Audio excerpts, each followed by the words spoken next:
Maths classes. हम लोगों ने लास्ट वीडियो में अपना चैप्टर 3 खत्म कर लिया था। लास्ट वीडियो में हमने वर्ड प्रॉब्लम्स किए थे, ठीक है बेटा। तो उसी के साथ हमारा चैप्टर 3 कंप्लीट हो गया, ठीक है। आज की वीडियो में हम इस चैप्टर को रिवाइज करेंगे। जो भी कॉन्सेप्ट हमने लास्ट वीडियोस में पढ़े हैं इस चैप्टर के अंदर, उस पे बेस्ड हर एक कॉन्सेप्ट पे बेस्ड हम एक एक क्वेश्चन करने वाले हैं, सो दैट आपको चैप्टर का रिवीजन हो सके। और इसमें हम आज सिर्फ प्रीवियस ईयर क्वेश्चन ही करने वाले हैं, जो भी लास्ट ईयर सीबीएसई 24 में पूछे गए हैं, 25 में पूछा है। तो एक एक क्वेश्चन हम एक टॉपिक से करने वाले हैं, ठीक है बेटा। अगर आपने लास्ट 2 चैप्टर्स देखे होंगे तो ये हम करते ही हैं चैप्टर के एंड में, ताकि आपको एक ब्रीफ काइंड ऑफ समरी भी मिल सके कि हमने इस चैप्टर के अंदर क्या क्या किया है, ठीक है बेटा जी। तो वन मोर थिंग, अगर आपको चैप्टर पसंद आ रहा है, you are liking the channel, तो please do share this with your friends, ठीक है बेटा। और अपनी वीडियो क्वालिटी को 720 पिक्सल पे सेट करके देखा कीजिए, ताकि आपको बोर्ड काफी अच्छे से क्लियरली दिखाई दे, ठीक है बेटा जी। तो चलिए without wasting the time let's start the revision, ठीक है बेटा। फर्स्ट कॉन्सेप्ट अगर आपको पता होगा तो हमने टाइप्स ऑफ लाइन किया था, ठीक है बेटा। तो उसी पे बेस्ड क्वेश्चन है हमारा। ये सीबीएसई 24 के पेपर में आया था हमारा फॉर 3 मार्क्स। ये और में था, ठीक है बेटा। स्टैंडर्ड में था हमारा फॉर 3 मार्क्स के लिए था हमारा, ठीक है बेटा जी। तो देखो कितना इजी क्वेश्चन है। अगर आपने लास्ट वीडियोस देखी है, थ्रू आउट आपने चैनल को फॉलो किया है, तो आपको आप खुद से भी इसको कर सकते हो। If the system of linear equations, क्या क्या हमें लीनियर इक्वेशन दी हुई है, एक दी हुई है 2x + 3y = 7 एंड दूसरी हमें दी हुई है 2ax + a + by और इज इक्वल टू 28, ठीक है बेटा जी। ये 2 इक्वेशन दी हुई है। क्या बोला हुआ है, have infinite number of solutions. क्या होता है, क्या दिए हुए इसके, कितने सोल्यूशन है हमारे, इनफाइनाइट नंबर ऑफ सोल्यूशन। अगर इनफाइनाइट नंबर सोल्यूशन है तो हमारी ये कौन सी लाइंस होंगी, कोइंसिडेंट लाइंस होंगी, ठीक है बेटा।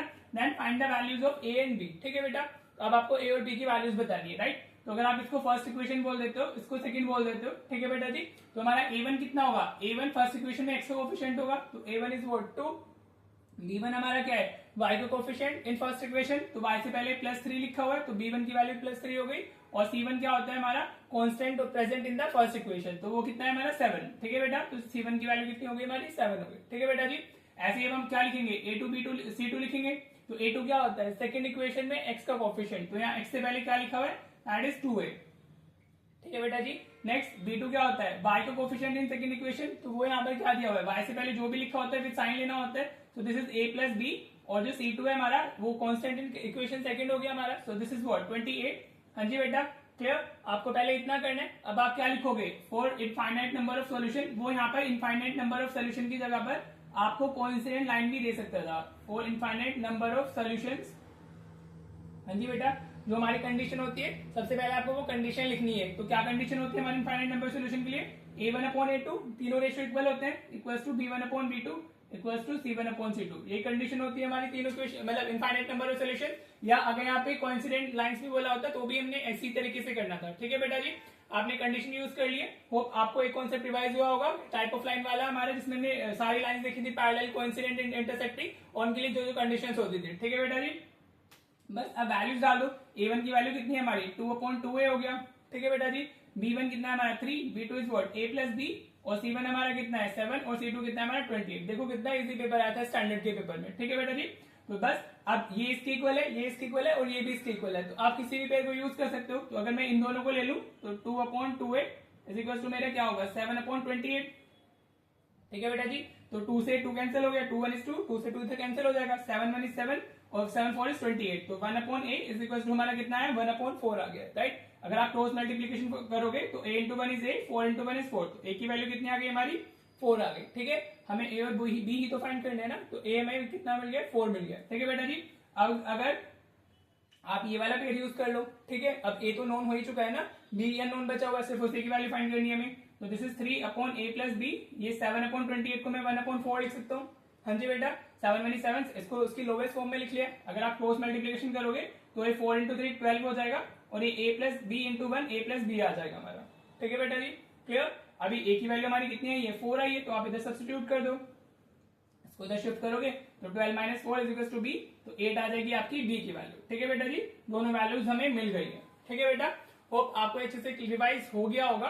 हाँ जी बेटा, a की वैल्यू भी आ गई है और b की वैल्यू भी आ गई है। हमसे वही पूछा था, हो सकता है कभी क्वेश्चन में, इसी क्वेश्चन में आपको पूछ ले कि फाइंड a + b, हाँ, या कोई भी एक्सप्रेशन दे सकता है। तो करना तो इतना ही है, पहले आप ऐसे ही डालोगे, a और b की वैल्यूज आ जाएगी, फिर जो भी पूछा है आप अकॉर्डिंगली फाइंड कर सकते हो। इसमें मतलब वो ऐसे भी डाल देता है कभी कभी, बच्चे को लगता है पता नहीं क्या ही नया क्वेश्चन आया, ठीक है बेटा। होप आपको अच्छे से क्लियर हो गया होगा। चलिए नेक्स्ट कॉन्सेप्ट रिवाइज करते हैं। देखो बेटा, ये भी 24 के स्टैंडर्ड के पेपर में आया, 2 मार्क्स के लिए आया था। कितना इजी क्वेश्चन है, हमने पहले टाइप्स ऑफ लाइन की 2 वीडियोस पढ़ी थी, फिर उसके बाद हमने elimination method and substitution method किए थे, ठीक है। तो यू कैन से कि उसी पे बेस्ड है हमारा। आपको 2 इक्वेशन दिए डायरेक्टली, हाँ जी, 2x plus y equal to 13 बोला हुआ है, let this is first equation, और 4x minus Y equal to 17 दिया हुआ है, this is the second equation, ठीक है बेटा जी, समझ आ रहा है। अब आपको क्या बताना है, आपको value of x minus y बताना है, तो आपको x और y दोनों ही चाहिए होंगे, so that you can find the value of x minus y. अब आप इसको किसी भी इक्वेशन से कर सकते हैं, मतलब किसी भी मेथड से कर सकते हो, you can solve it using either elimination method और you can use the substitution method, जो आपको अच्छा लगता है। वो ऑलरेडी चैनल पे मैं करा चुका हूँ, आज तो रिवीजन क्लास है तो उसको डिटेल में नहीं जाएंगे, हम सिर्फ उसका यूज करेंगे, ठीक है बेटा जी। तो इसमें देखो दोनों इजी है, अगर आप इसमें सिंपली इसको 2 से मल्टीप्लाई कर दो, क्या कर रहे हो आप, इक्वेशन मैं प्रॉपर मेथड के अकॉर्डिंग कर रहा हूँ, इक्वेशन फर्स्ट को हम 2 से मल्टीप्लाई कर रहे हैं, तो हमें क्या मिलेगा, विल गेट 4x प्लस 2y इज इक्वल टू 26 मिलेगा। हमने पूरी इक्वेशन को हमने 2 से मल्टीप्लाई कर दिया, ठीक है। तो late this is equation third हमारी, हाँ जी। अब यू कैन सी जो हमारे सेकंड इक्वेशन है और थर्ड इक्वेशन है उसमें x का कोएफिशिएंट सेम है एग्जैक्टली, हाँ जी। तो आप क्या कर सकते हो, आप सब्ट्रैक्ट कर सकते हो। अब आप क्या लिखोगे, subtracting equation second from equation third, इस तरीके से आपको वर्ड में लिखना है। मैं ऐसे सिंबल्स में लिख देता हूँ, लेकिन आप कैसे लिखोगे मैं बोल देता हूँ साथ में, subtracting equation second from equation third. तो इक्वेशन थर्ड को मैं पहले लिखना है, तो 4x प्लस 2y इक्वल टू 26, ये हमारी इक्वेशन थर्ड हो गई। फिर वो क्या है हमारी 4x minus y is equal to 17, ठीक है बेटा जी, समझ आ रहा है। अब आप माइनस करोगे तो माइनस प्लस साइन चेंज हो जाते हैं, नेगेटिव मतलब उसको सब्ट्रैक्ट करने पर जो नीचे वाली इक्वेशन होती है उसके साइन चेंज हो जाते हैं। तो 4x माइनस 4x कैंसिल हो गया, 2y प्लस वाई, तो ये 3y हो गया, हाँ जी बेटा, समझ में आ रहा है। 26 नेगेटिव माइनस 17, तो ये कितना हो जाएगा हमारा 9 हो जाएगा, हाँ जी, ठीक है बेटा जी। तो अभी y की वैल्यू कितनी आ गई, y will be 9 divided by 3, तो y की वैल्यू कितनी आ गई हमारी 3 आ गई, ठीक है बेटा जी। अब आप इसको किसी भी इक्वेशन में पुट कर दो तो आपको x की वैल्यू मिल जाएगी, तो आप ऐसे लिख देना, putting value of y in equation first, किसी में भी डाल सकते हो, फर्स्ट सेकंड थर्ड किसी में भी डालोगे तो आपको सेम ही वैल्यू मिलेगी, ठीक है बेटा जी, समझ आ रहा है। तो अभी ये क्या हो गया, इसको अगर मैं डालता हूँ तो 2x plus y is what 3 equals to हमें 13 दिया हुआ है, हाँ जी, दिस इज इक्वेशन फर्स्ट ना, 2x plus y equals to 13, तो y की वैल्यू मैंने 3 डाल दी है। अब 3 को आप इधर शिफ्ट कर लो तो वो 13 माइनस 3 हो जाएगा, तो 2x इतना आ गया हमारा 10 आ गया। अब 2 इधर डिविजन में जाएगा तो x की वैल्यू कितनी आ जाएगी 5 आ जाएगी, ठीक है बेटा जी, समझ आया। लेकिन आपसे x और y नहीं पूछा है, इस चीज का ध्यान रखना। आपको बच्चे ये गलती करते हैं और फिर उनकी 0.5 पेमेंट मार्क डिडक्ट हो जाता है, समझ आ रहा है। तो आपसे x और y नहीं पूछे, you are asked to find x minus y, तो आपको उसकी वैल्यू लिखनी है। तो आप x माइनस वाई लिखोगे तो कितना मिलेगा आपको 5 माइनस वाई इज 3, तो x माइनस वाई हमारा कितना आ गया, that is 2, so this is your answer, समझ आया। इस तरीके से आप लिख करके आओगे। होप आपको एलिमिनेशन मेथड रिवाइज हो गया होगा, ठीक है। चलिए अब एक क्वेश्चन ग्राफिकल मेथड से करते हैं, विच इज वेरी इंपॉर्टेंट और बाय नेम आता है, हर एक सेट में ऑलमोस्ट आ ही जाता है वो, ठीक है। या तो वहां से आते हैं या फिर वर्ड प्रॉब्लम से भी आ जाती है, ठीक है, वर्ड प्रॉब्लम तो आती है, राइट। तो चलिए एक क्वेश्चन हम लोग ग्राफिकल मेथड वाला करते हैं, ठीक है। देखो बेटा ये 5 मार्क के लिए क्वेश्चन आया था और ग्राफिकल मेथड से करना कितना इजी है। इसकी और में एक वर्ड प्रॉब्लम भी थी, लेकिन वर्ड प्रॉब्लम तो कौन ही करेगा, ठीक है बेटा जी। तो आपको अगर ये क्वेश्चन दिख रहा है तो आप इसी को करोगे ना। ग्राफिकल मेथड मैंने अच्छे से समझाया हुआ है, हाँ जी, और बताया था कि काफी इंपॉर्टेंट होता है, बाय नेम ही आता है, राइट। तो चलिए सॉल्व करते हैं। हमने कैसे किया था इसको, अपनी पहले दोनों इक्वेशंस को, हमें जो ये हमारी लीनियर इक्वेशंस होती है, एक लाइन को रिप्रेजेंट करती है ना, तो पहले उसको प्लॉट करने के लिए हमें क्या चाहिए होंगे, 2 पॉइंट्स चाहिए होंगे, right. To draw a unique line we need at least 2 points, ठीक है, मिनिमम 2 पॉइंट्स हमें चाहिए होते हैं, राइट। तो हमारी फर्स्ट इक्वेशन अगर मैंने इसको ऐसे बोला 3x plus y equals to 3x plus y plus 4 is equals to 0, this is my first equation. तो हम इसके सोल्यूशन फाइंड करेंगे। सोल्यूशन के लिए हम खुद से कुछ भी वैल्यू डाल सकते हैं, राइट। एक x की या y की वैल्यू खुद से सिलेक्ट करनी होती है और इस तरीके से सिलेक्ट करना ताकि आप उसको इजीली ग्राफ पे प्लॉट कर सके, राइट बेटा जी। तो आप कुछ भी ले सकते हो। अगर देखो मैं यहाँ पर x को 0 डाल दूं और x इज इक्वल टू मैंने 0 डाला तो 3x वाली टर्म्स तो खत्म ही हो जाएगी, हाँ जी। तो क्या रह जाएगा आपका y प्लस 4 इक्वल टू 0, तो y इक्वल टू क्या मिल गया हमें -4 मिल गया, ठीक है बेटा। तो एक सोल्यूशन हमारा क्या हो गया 0, -4 हो गया, ठीक है बेटा जी, राइट। अब अगर मैं यहाँ पे y को 2 डाल दूं, I am putting y equals to 2, हाँ जी। मैं 2 क्यों डालू, क्योंकि 2 प्लस 4 6 हो जाएगा और वो 3 का मल्टीपल होता है, समझ आया। तो ये मैंने कितना डाला 3x plus 2 plus 4 equals to 0, तो ये कितना मिल गया 3x plus 6 is equals to 0। अभी 6 उधर शिफ्ट होगा तो 3x इक्वल्स टू -6, x कितना आ गया हमारा -2 आ गया, ठीक है बेटा। तो एक सोल्यूशन हमारा कितना आ गया -2, x हमेशा पहले लिखना होता है, y बाद में, राइट। तो -2, इज द अनदर पॉइंट। हमें 2 पॉइंट मिल गए इस इक्वेशन के लिए, हम इसको प्लॉट कर लेंगे, ठीक है जी। तो आप इसको इसके टैबुलर फॉर्म में भी दे सकते हो। सोल्यूशन को थोड़ा अच्छा लगता है, अब वो नीटनेस दिखाई देती है और लगता है कि बच्चा थोड़ा सीरियस है तो टीचर अच्छे मार्क्स दे देता है, राइट। तो अगर हमने पहले x0 पुट किया था तो हमें y -4 मिला था, अब हमने y2 पुट किया तो x हमें -2 मिल रहा है, ठीक है। ये कंपलसरी नहीं है, अगर लिख दोगे तो चल, अगर आपने ये लिख दिया है ना सोल्यूशंस में तो उतना भी चल जाता है, लेकिन अगर ये लिखोगे तो और अच्छा इंप्रेशन आता है, ठीक है जी। चलो अब नेक्स्ट इक्वेशन को सिमिलर वे में सॉल्व करना है हमें। क्या दिया हुआ है हमें, 3x minus by plus 2 is equal to 0 दिया हुआ है, ठीक है बेटा जी, clear. This is our equation second. हाँ जी, तो अब इसमें क्या, पहले x को 0 पुट कर देते हैं, पुट x इक्वल टू 0। हाँ जी, अगर आप यहाँ पर x0 पुट करोगे तो minus by plus 2 is equal to 0 आ जाएगा, राइट। अब 2 को तो शिफ्ट कीजिए तो minus y is equal to -2, minus से माइनस कैंसिल, तो y की वैल्यू कितनी आ गई आपकी, 2 आ गई, ठीक है बेटा। आपने x को 0 डाला तो y कितना मिला है, 2 मिला है, तो एक सोल्यूशन आपका 0,2 हो गया, राइट। अब इसमें आप कुछ भी डाल दो y की वैल्यू, अगर मैं y की वैल्यू डालू 5, put y is equal to क्या डालेंगे इसमें, -1 डाल के देखें, -1 डाल लेते हैं। पुट अगर y को हमने -1 डाला तो ये कितना हो जाएगा, 3x minus -1 plus 2 is equal to 0। ध्यान से देखना, आप ऐसी वैल्यू यूज करोगे जिससे हमारा वो पॉइंट हमें फ्रैक्शन वगैरह अवॉइड हो जाए, ताकि वो इजीली प्लॉट हो सके, ठीक है बेटा जी। मैंने y -1 डाला है तो 3x प्लस 1 हो गया, माइनस माइनस प्लस 1 ना, तो प्लस 2 इज इक्वल टू 0, तो 3x और ये कितना है हमारा प्लस 3 आ गया इक्वल टू 0, तो 3x इक्वल टू -3, तो x की वैल्यू कितनी आ गई, -1 आ गई, ठीक है बेटा। तो आप टैबुलर फॉर्म डाल सकते हो अपनी दोनों पॉइंट्स के लिए। तो दिस इज x y, अभी x हमने 0 डाला था तो हमें y वॉज 2, अगर मैंने y -1 डाला तो x भी -1 मिला है, ठीक है बेटा जी। अब आपको इसको प्लॉट करना है, ठीक है। अगर हम देखें नेगेटिव y पे वैल्यू -4 जा रही है, नेगेटिव x पे 2 जा रही है, और इधर 2 है y पर, इधर y पे 2 है, ठीक है। तो चलिए मींस इसमें फर्स्ट क्वाड्रेंट में हमें कम डील करना है as compare to the other quadrants. ये हमारा किस में जाएगा, ये नेगेटिव y एक्सिस पे जा रहा है, ये हमारा सेकंड क्वाड्रेंट में जा रहा है, ये पॉजिटिव y एक्सिस हो गया, और ये हमारा थर्ड क्वाड्रेंट हो गया पॉइंट, ठीक है बेटा जी। यहाँ से आप देख सकते हो। तो चलिए प्लॉट कर लेते हैं, ग्राफ बनाते हैं, ठीक है। उधर तो पॉजिटिव में तो कम ही जाना है ना हमने, तो हमें नेगेटिव में मेल नहीं जाना है। इसको थोड़ा ध्यान से बनाइएगा आप ग्राफ को, क्योंकि इस ग्राफ से फिर सीधे डायरेक्टली आपको आंसर्स मिल जाते हैं ना। दिस इज पॉजिटिव x, ये x डैश, ग्राफ पेपर आपको मिलता है बोर्ड में, ठीक है बेटा जी। तो अगर आप ग्राफ पे इसको नीटली प्लॉट करोगे तो यू विल गेट द आपका इंटरसेक्टिंग पॉइंट इजीली, और वहां से इंटरसेक्टिंग पॉइंट ही हमारा सोल्यूशन होता है, ठीक है। तो दिस इज x, ये y डैश हो गया हमारा, दिस इज 0 1 2 3 4, ऐसे हम ऊपर ले लेते हैं 1 2 3, इधर ले लेते हैं -1 -2 -3, और ये हो गया हमारा -1 -2 -3 और -4 मिल गया, ठीक है बेटा, क्लियर।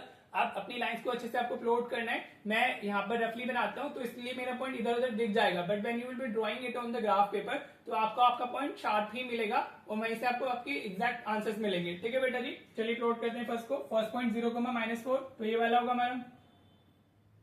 देन -2, तो -2, will be this point, this is -2, ठीक है बेटा जी। वो सेकंड क्वाड्रेंट में जाएगा ना हमारा, ठीक है। तो आप पहले फर्स्ट लाइन को प्लॉट कर लो, तो इस तरीके से जाएगी कुछ, ठीक है। आप जो लाइन प्लॉट करते हो उसको लिख भी देना उसके ऊपर, this is 3x plus y plus 4 equal to 0, क्योंकि 5 मार्कर है ना, और 5 मार्कर नहीं भी होता, अगर 3 मार्कर में भी आया तो प्रेजेंटेशन आपको उतनी ही करनी होती है, समझ आया। चलिए जी, अब नेक्स्ट देखते हैं 0,2 विल बी दिस पॉइंट। हाँ जी बेटा, समझ में आ रहा है। और हमारा -1, -1, देखो वो इस लाइन पे लाई कर रहा है काइंड ऑफ, हाँ जी, समझ आ रहा है। तो ये लाइन कैसे जाएगी हमारी, इस तरीके से जाएगी, ये -2,2 से पास होते हुए जा रही है, ठीक है बेटा जी। तो यू कैन सी ये वाली कौन सी लाइन होगी, पहले इस पे इसको प्लॉट कर देते हैं। This is 3x minus y plus 2 equal to 0। आप ऐसे प्लॉट करोगे तो you can see this is our what intersecting point, वो उधर से ही जाएगा। मेरा थोड़ा ऐसे आ गया है, थोड़ा सा ऊपर से चला गया, वो सीधी लाइन ड्रॉ नहीं हो पाई है, ठीक है। अगर आप इसको ग्राफ पेपर पे बना रहे होंगे तो वो आपका इधर से ही पास होके जाएगा, आपको आपका ग्राफ कुछ ऐसा ही दिखाई देगा, बट वो सीधी लाइनें होंगी आपकी, because you will be drawing by this scale, हाँ जी। और सीधी लाइनें होंगी तो इधर इंटरसेक्ट करेगा, तो दिस इज व्हाट हमारा इंटरसेक्टिंग पॉइंट, और वही सोल्यूशन होता है। तो -1, हाँ जी। तो हमारा फ्रॉम ग्राफ आप ऐसे लिख दोगे, फ्रॉम ग्राफ आप ग्राफ पर भी लिख सकते हो और आपके सोल्यूशन साइड में भी लिख सकते हो। तो from graph x is equal to -1 और y इज इक्वल टू -1, ठीक है बेटा जी। इतना आप अगर करके आते हो तो you will get the full marks. Hope आपको अच्छे से क्लियर हो गया होगा। Again I am saying this is very important, ठीक है बेटा जी। और आज की वीडियो में हम सिर्फ 24 के पेपर्स ले रहे हैं, और क्योंकि 25 की मैं एक अलग से सीरीज बनाने वाला हूँ। 25 में सीबीएसई ने थोड़ा सा मुश्किल किया है पेपर को, तो आपको समझ में आएगा कितना मुश्किल किया है और क्या उसमें चेंज है बेसिकली। तो will be doing a separate series for 2025 paper questions. ठीक है बेटा जी, चलिए नेक्स्ट क्वेश्चन देखते हैं। देखो बेटा, ऐसा क्वेश्चन भी मैंने जब वर्ड प्रॉब्लम स्टार्ट की थी उससे पहले वाली जो वीडियो थी उसमें मैंने इस टाइप के क्वेश्चन ही डाले थे, जिसमें मैंने बोला था कि आपको एक्सचेंज कोएफिशिएंट्स के साथ में क्वेश्चन आ जाता है। मींस इधर एक्स का कोएफिशिएंट 101 है, इधर एक्स का कोएफिशिएंट 102 102 हो गया, इधर वाई का कोएफिशिएंट 102 है, उधर वाई का कोएफिशिएंट 101 हो गया। तो this is basically exchange coefficient type of question. ठीक है बेटा, मैंने इसका पूरे 2-3 क्वेश्चन कराए थे आपको, अगर आपने देखी होगी, राइट। तो अभी देखिए, ये सीबीएसई 25 के स्टैंडर्ड के पेपर में 2 मार्क के लिए आया। ठीक है, और में था तो ये ज्यादा इजी है, राइट। तो इसको कैसे करते हैं हम लोग, तो इसका अगर हम आंसर की बात करते हैं तो आप इसको फर्स्ट इक्वेशन बोलोगे 101x प्लस 102y। जो बच्चा का चैनल को फॉलो कर रहा है तो उसको तो अच्छे से क्लियरली समझ में आ रहा होगा इस रिविजन में हम लोग क्या क्या कर रहे हैं। जो करके आया पहले से उसको इजीली चीजें समझ में आ रही होंगी। This is what 102x plus 101y equals to 305। This is equation second. तो हमने क्या किया था, हमने पहले दोनों इक्वेशन को ऐड कर दिया था। तो आप क्या लिखोगे, adding equation first and second, adding equation first and equation second. ठीक है बेटा, हम लोग क्या कर रहे हैं, दोनों को ऐड कर रहे हैं, तो वी गेट। ठीक है बेटा जी, समझ आया। अगर आप इनको ऐड करोगे तो x वाली टर्म साथ में ऐड होंगी, y वाली टर्म साथ में ऐड होंगी, तो 101 प्लस 102 तो ये 203x हो जाएगा। ठीक है बेटा जी, सेम ऐसे मेरा इधर आता है तो ये 203y होगा और इक्वल में हमारा आ जाएगा 609। ठीक है बेटा, नाउ जो ये इन दोनों का सम होता है उसका मल्टीपल इधर आता है हमेशा, तो आप 203 कॉमन ले सकते हो। तो आपको ये क्या मिलेगा, आपको x plus y is equal to कितना हो गया हमारा 609। ठीक है, now you can shift 203 to this side, तो ये कितना आएगा 609 अपॉन 203 आ जाएगा। ठीक है, यू कैन सी वो उससे 3 टाइम्स आ रहा है, 3 3 is 9, 3 0 0, 3 2 is 6, तो x प्लस वाई कितना आ गया हमारा 3 आ गया। सपोज दिस इज इक्वेशन हमारी थर्ड। ठीक है, अब आप यहाँ से सब्स्टिट्यूशन यूज करो या एलिमिनेशन यूज करो, इजीली आपका हो जाएगा। अगर आप इसमें सब्स्टिट्यूशन लगाते हैं तो हम लोग कैसे लिख सकते हैं, y इक्वल्स टू हमारा कितना आ जाएगा 3 माइनस एक्स आ जाएगा, राइट। अब आप इसको इन दोनों में से किसी में भी पुट कर दो, putting value of y, substitution अगर लगाते हो तो आप y इन इक्वेशन हमारा सेकंड में डाल दो, वी गेट। ठीक है, जरूरी नहीं आप सेकंड में डालो, फर्स्ट में भी डाल सकते हो, और जरूरी नहीं आप यहाँ पर वही लगाओ सब्स्टिट्यूशन, आप एलिमिनेशन भी लगा सकते हो। ठीक है बेटा जी, तो हमारा कितना होगा 102x हमें मिल गया प्लस 101। हाँ जी, अब y में क्या डालना है, यहाँ से डालना है, तो this is what 3 minus x. हाँ जी, और एक इसके इक्वल है हमारा 305 के इक्वल है। ठीक है बेटा, क्लियर हो रहा है। तो ये कितना हुआ 102x हो गया, इसको अंदर मल्टीप्लाई करोगे तो 303 मिलेगा, 101 से मल्टीप्लाई करेंगे और ये 101x इक्वल्स टू 305 आ जाएगा। ठीक है बेटा जी, नाउ ये 102x माइनस 101x, तो ये तो x ही रह जाएगा और आप इसको इधर शिफ्ट कर दो तो ये 305 और ये हमारा कितना हुआ माइनस 303 हो गया। तो x की वैल्यू कितनी आ गई 2 आ गई। देखो ये कितना इजी हो जाता है। अगर आप इस फॉर्म में कोई भी मेथड लगाने की कोशिश करोगे तो आपकी कैलकुलेशन बहुत बढ़ जाएंगी and you won't be able to get the answer. ठीक है, अब x आ गया 2 आ गया, तो अब इसको पुट कर दो थर्ड इक्वेशन में, पुटिंग वैल्यू, ये सब वर्डिंग लिखनी होती है ना तो इसलिए मैं लिखता हूँ, putting value of x in equation third. ठीक है बेटा, तो थर्ड में डालोगे x2 डालोगे तो y कितना आ जाएगा, तो हमारा 2 प्लस वाई इक्वल टू 3, वो दिखा दो कैलकुलेशन, तो y की वैल्यू कितनी आ गई हमारी 1 आ गई। ठीक है बेटा, इस तरीके से करना था आपको सिर्फ, और आपको 2 मार्क्स इजीली मिल जाते हैं, राइट। मैं तो बोल के एक्सप्लेन करता हूँ ना आपको, तो हो सकता है कि मेरे को थोड़ा टाइम ज्यादा लग जाता हो, बट आपको तो डायरेक्टली करना होता है, किसी को एक्सप्लेन तो करना नहीं है, तो आप इजीली इसको कर लोगे। होप आपको अच्छे से रिवाइज हो गया होगा, राइट। चलिए अभी एक वर्ड प्रॉब्लम और देख लेते हैं, then we will end this video. तो आपका पूरा चैप्टर अच्छे से रिवाइज हो जाएगा कि हमने थर्ड चैप्टर के अंदर क्या क्या किया था। ठीक है बेटा जी, चलिए देखते हैं नेक्स्ट क्वेश्चन। देखो बेटा, वर्ड प्रॉब्लम्स स्टैंडर्ड के लिए काफी इंपॉर्टेंट है। जो स्टैंडर्ड का पेपर दे रहे हैं उनके लिए तो वर्ड प्रॉब्लम्स बहुत ही इंपॉर्टेंट है, और जो बेसिक का दे रहे हैं उनके लिए अभी तक जो मैंने उससे पहले कराया है बाकी 4 क्वेश्चंस वो ज्यादा इंपॉर्टेंट है, लेकिन वर्ड प्रॉब्लम भी ऐसे नहीं कि नहीं आ सकते हैं। अब तो बेसिक का भी उतना ही टफ बनाया जा रहा है पेपर। ठीक है, तो this is the word problem जो 24 के स्टैंडर्ड के पेपर में आई है। जो अभी मैंने आपको ग्राफिकल वाला क्वेश्चन किया था ये उसके ओवर पार्ट में था। ठीक है, तो या तो आपको वो करना था या ये करना था, लेकिन ऐसा नहीं है हमेशा और में ही आए, वो डायरेक्टली भी ये दे सकता है। ठीक है जी, तो वर्ड प्रॉब्लम के लिए मैंने क्या बताया था, सबसे पहले क्वेश्चन को अच्छे से रीड करो एंड देन उसको वापस लाइन बाय लाइन इंटरप्रेट करते हो चलो। ठीक है बेटा जी, तो अगर हम पढ़ते हैं, Tara scored 40 marks in a test getting 3 marks for each right answer and losing 1 mark for each wrong answer। Means 2 type के क्वेश्चन हो गए 2 टाइप के आंसर्स हो गए हमारे, राइट। इसमें एक के लिए राइट आंसर्स हो गए और कुछ के रॉन्ग आंसर्स हो गए। ठीक है, तो एक को एक्स ले लेंगे, एक को वाई, वेरिएबल्स मिल गए, फिर इक्वेशन बनाएंगे।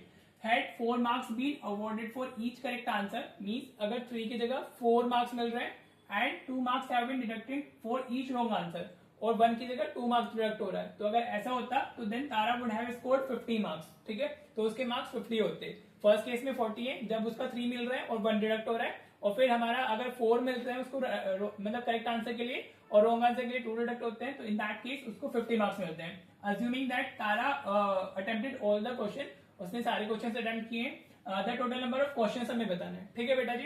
कितना इजी क्वेश्चन है देखो, अब देखो वेरिएबल तो आपको मिल गए, लेट करेक्ट क्वेश्चंस लिख लो या करेक्ट आंसर्स लिख लो, लेट करेक्ट, क्योंकि अगर जितने आंसर्स लिखोगे क्वेश्चंस लिखोगे बात तो सेम ही है ना, correct answers equals to x, ठीक है बेटा जी। एंड हमारे इनकरेक्ट आंसर्स या रॉन्ग आंसर कुछ भी आप लिख सकते हो, इनकरेक्ट आंसर्स हमारे कितने हो गए, उसको हमने बाय बोल दिया, ठीक है बेटा जी, क्लियर। अब बस यही है, अब करेक्ट आंसर देखो, अगर आपने 10 करेक्ट क्वेश्चंस डाले हैं और आपको एक के लिए 3 मार्क्स मिले हैं, तो 3 इंटू 10 30 मार्क्स होंगे ना आपके, समझ आ रहा है। तो नंबर ऑफ क्वेश्चंस को हम उसके वेटेज से मल्टीप्लाई करते हैं तो टोटल मार्क्स आते हैं। जैसे अगर आपने वर्ड प्रॉब्लम्स की वीडियो देखी होंगी तो उसमें हमने डिनोमिनेशन वाला क्वेश्चन किया था, वही जैसे अमाउंट बनता है नंबर ऑफ नोट्स इनटू उसकी वैल्यू, ऐसे ही नंबर ऑफ क्वेश्चंस इनटू हम उसके मार्क्स से मल्टीप्लाई करते हैं तो टोटल मार्क्स आता है, ठीक है बेटा। चलिए अगर हम इसमें अपनी इक्वेशन बनाते हैं तो हमारा क्या होगा, we are getting 3 marks for each right answer, और राइट आंसर हमारे कितने हैं, तो 3x, right, and losing 1 mark, this is important, losing, जब आप कोई लूज करते हो तो माइनस में जाती है वो चीज, ठीक है, तो हमारा इसमें 1 मार्क जा रहा है तो -1 इंटू वाई ही हो जाएगा, -1 इंटू वाई में लिख देते हो, इक्वल टू उसने कितना वो किया है, तो उसका जो स्कोर है दैट इज 40 मार्क्स, ठीक है बेटा जी। तो 3x -1 कहां से आया, क्योंकि वो हर एक इनकरेक्ट आंसर के लिए 1 मार्क लूज कर दिए और उसने y इनकरेक्ट आंसर्स दिए, तो -1 इंटू वाई हो गया हमारा, समझ आया। तो हमारी फर्स्ट इक्वेशन क्या हो गई, 3x minus y equals to 40, equation first. इसमें इक्वेशन को बनाना इंपॉर्टेंट होता है, फिर तो सॉल्व तो कर ही दे लेता है बच्चा, राइट। अब वो नेक्स्ट सिचुएशन क्या है हमारी, हैड 4 मार्क्स बीन अवॉर्डेड, अभी अगर हम उसको 4 मिलते हैं करेक्ट आंसर्स के लिए तो 4 इंटू एक्स हो गया, और -2 मिल रहे हैं उसको लूज हो रहे हैं for the each incorrect answer, तो -2 into y is equal to हमारा 50, दिस इज इक्वेशन सेकंड हो गई हमारी, ठीक है बेटा। अब इसमें दोनों इक्वेशंस मिल गई है, this is first this is second, हाँ जी। अब आप किसी से भी इसको मेथड से सॉल्व कर लो, यू कैन यूज दी हमारा सब्स्टिट्यूशन मेथड, या आप इसमें वो भी लगा सकते हो, एलिमिनेशन भी लगा सकते हो। अगर मैं इसमें एलिमिनेशन लगाऊं तो मैं y का कोफिशिएंट सेम कर लेता हूं, क्योंकि मुझे सिर्फ इसको 2 से मल्टीप्लाई करना होगा, तो आप लिखोगे मल्टीप्लाइंग इक्वेशन 1 बाय 2, ठीक है। आप क्या कर रहे हो, इस पूरी इक्वेशन को 2 से मल्टीप्लाई कर रहे हो, 2 से मल्टीप्लाई करने पर y का कोफिशिएंट सेम हो जाएगा, समझ आ रहा है। तो ये कितना होगा, 2 इंटू 3 6x हो गया, -2y इज इक्वल टू 80 आ गया। Suppose this is equation third, हाँ जी बेटा, आप पूरा लिखोगे multiplying equation 1 by 2 we get, फिर आप ऐसे लिखोगे, ठीक है। अब आप क्या करोगे, subtracting equation second from equation third, इस तरीके से लिखना है, from equation third we get, तो हम थर्ड से सब्ट्रैक्ट कर रहे हैं तो हमें थर्ड ऊपर लिखनी होगी, तो 6x minus 2y is equal to 80 आ जाएगा, और सेकंड हमारी जो सेकंड है उसको नीचे डालेंगे, 4x minus 2y is equal to 50 हो गया, ठीक है बेटा जी। आप जो नीचे लिखे होते हैं उसके साइन चेंज करने होते हैं, माइनस हो जाएगा प्लस हो जाएगा, माइनस हो जाएगा, ठीक है। तो -2y प्लस 2y ये कैंसिल हो गया, 6x minus 4x this is 2x is equal to 80 minus 50 30 आ गया, हाँ जी बेटा। तो x की वैल्यू कितनी आ जाएगी, 2 इधर डिवीजन में जाएगा तो x की वैल्यू विल बी 15, राइट। अब आप इसको किसी में भी पुट कर दो, फर्स्ट में डाल दो या सेकंड में डाल दो, तो आपको y की वैल्यू मिल जाएगी। तो हम कर लेते हैं putting value of x in equation first, हाँ जी, वी गेट, फर्स्ट में हम इसको पुट कर रहे हैं, तो 3 इंटू 15 कितना हो जाएगा, देखो फर्स्ट इक्वेशन हमारी है 3x में यहाँ पे पुट करूंगा 15, तो 3 इंटू 15 कितना आ जाएगा मेरा 45 minus by is equal to 40, ठीक है बेटा जी। आप 45 को आप उधर शिफ्ट करोगे तो 40 माइनस 45 हो जाएगा ये, हाँ जी बेटा समझ आ रहा है। तो minus y is equal to कितना आ गया हमारा -5 आ गया, तो y की वैल्यू कितनी हो गई, माइनस से माइनस कैंसिल, तो y हमारा कितना आ गया 5 आ गया, राइट। अगेन आपको x और y नहीं बताने, आपसे क्या पूछे, टोटल नंबर ऑफ क्वेश्चंस पूछे, समझ आया। कुछ बच्चे x और y फाइंड करके ही छोड़ देते हैं, दे डोंट सी कि क्वेश्चन में पूछा क्या है, उसको भी पढ़ना है। हमसे टोटल नंबर ऑफ क्वेश्चन पूछे तो आपका जो फाइनल आंसर होगा आप इसके नीचे लिखिएगा total number of questions in the test is equal to हमारा कितना हो गया 15 और प्लस 5, तो टोटल नंबर ऑफ क्वेश्चंस हमारे टेस्ट में कितने आ गए 20 आ गए। This should be your final answer, ठीक है बेटा। इस तरीके से आप अपना फाइनल आंसर लिख करके आओगे। होप आपका पूरा चैप्टर रिवाइज हो गया होगा। थर्ड चैप्टर से इसी टाइप के क्वेश्चंस आते हैं। हाँ जी, बाकी जो इसके एमसीक्यूज हैं वो शॉर्ट फॉर्म में डले हुए हैं ऑलरेडी। अब पहले एक बार खत्म हो जाएंगे चैप्टर वाइज, फिर नए स्टार्ट हो जाएंगे, तो आप वहां से देख लिया करो। होप आपको अच्छे से चैप्टर थर्ड समझ आ गया होगा और आज आपका रिविजन भी प्रॉपर वे में हो गया होगा। ठीक है बेटा जी, अब हम नेक्स्ट चैप्टर स्टार्ट करेंगे। Again if you want any chapter जिसको हम पहले डिस्कस कर ले तो हम वो भी कर सकते हैं। ठीक है बेटा जी, तो आप अपना कमेंट में डाल दीजिएगा जो चैप्टर आप चाहते हो। बाकी तो ऑफकोर्स हम लोग फोर्थ स्टार्ट कर ही लेंगे। ठीक है बेटा, चलो फिर मिलते हैं नेक्स्ट चैप्टर के साथ में। तब तक आप प्रैक्टिस करते रहिए, क्योंकि मेरे लिखने से आपको नहीं आएगा। मैं हमेशा बोलता हूँ जब तक आप अपने खुद से प्रैक्टिस नहीं करोगे आपको तब तक नहीं आने वाला है। ठीक है बेटा, तो इफ यू वांट कि आपका मैथ स्ट्रॉन्ग होए तो सिर्फ वीडियो को नहीं देखना है, आपको अपने आप से खुद से प्रैक्टिस भी करनी है। ठीक है बेटा जी, तो चलिए मिलते हैं फिर नेक्स्ट वीडियो में। Thank you so much for watching the video.